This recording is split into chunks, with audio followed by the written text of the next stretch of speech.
Hey guys, Shadowrek here. Today, a change was made in Raidbots in regards to Dungeon Slice, where you can no longer actually use the sim option on Raidbots. Uh, this was basically changed because Dungeon Slice has been not really supported well for a long time, and it's just inaccurate. In fact, a lot of specs are now doing the same thing, getting this disabled so that nobody can use the sim, because all it's really been doing is telling you to run the wrong thing. Now, I've talked about it before, but in general, I think simming for Mythic Plus is not something that is really possible. You can get a vague idea, and that's the best you're going to get. So, you sim, you get the options that you get. You might be missing, a couple decimals worth of damage, and it honestly just doesn't matter. Better play is something that might actually be about 100 times more important than differences in your gearing, so you can go off of the options that are available and just take that.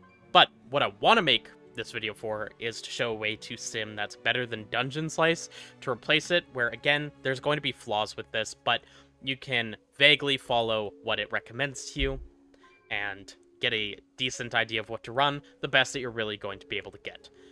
When it comes to trinkets, genuinely, I just recommend running what I recommend in my trinket videos.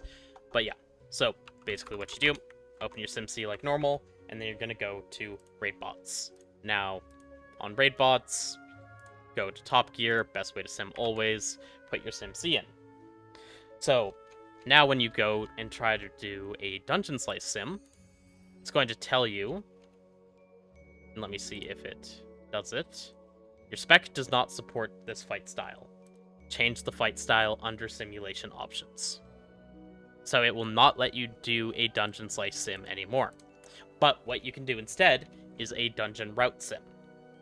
And this is going to be in the description of the video below. So you're going to have to open up the description and get this out. But basically, I have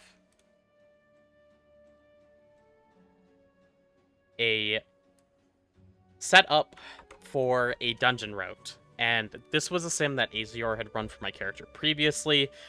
This was taken from an Ecodome 17, and basically it simulates the route that was done in a dungeon and tries to sim around that. There are still issues with this. The way that mobs die and everything is simply just not fully accurate to how how in-game it works, and things will sim better and worse than they should. There's no way to know for certain 100% exactly what to run, but this is probably going to be the closest that you're going to get, and at the very least, the most that you should worry about. Now, what you do is, under Custom APL, you click this SimC Expert Mode, and you're going to come down to the footer, and I already have it in here, but you're just going to paste it in here.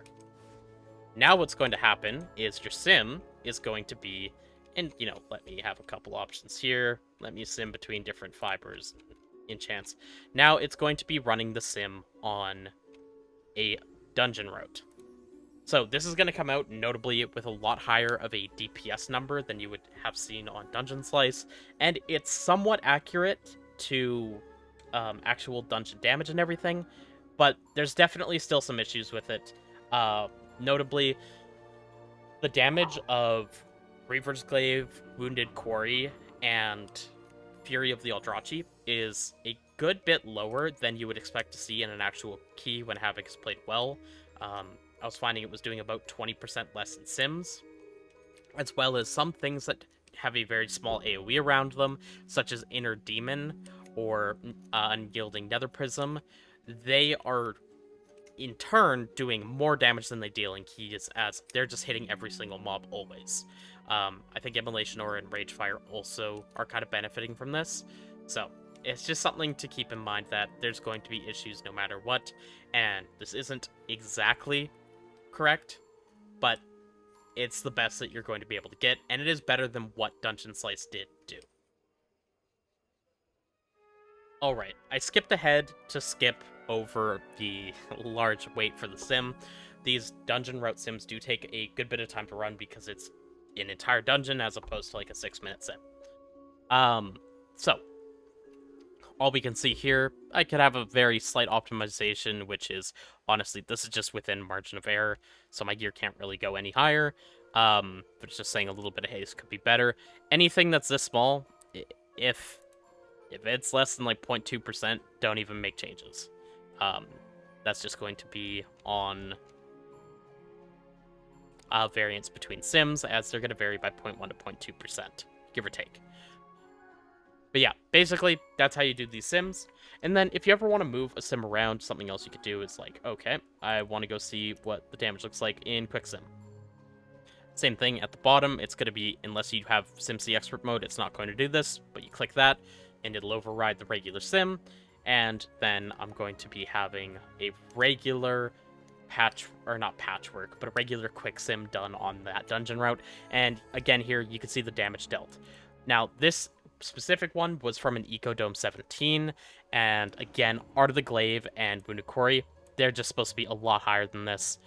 Inner Demon is a lot lower. Unyielding Nether Prism does less than this as well, because the hitboxes on these are small, but in a sim, the mobs are all stacked. So there are issues with this kind of sim, again, but you can at least vaguely go off of what it recommends. And that's really everything. So I just want to make a quick video because I'm already getting questions, both between DH Discord, my personal Discord, and in my Twitch chat about the fact that Dungeon Slice is now disabled. This is used by a significant amount of players, and maybe the clarity on this should have been better, but hopefully this helps. So again, in the description down below will be that code that you have to put into the footer of SimSpeed Expert Mode to run this, and that's really all it takes. Thank you. If you'd like to catch me live, you can always find me at twitch.tv/Shodarek, where I can answer questions, or you can just kind of see what I'm up to. And if you want to keep up to date on Havoc Demon Hunter, I'd appreciate it if you could follow my channel, and you could always leave a like on the video if you like this. Thanks, I'll see you in the next one. Bye for now.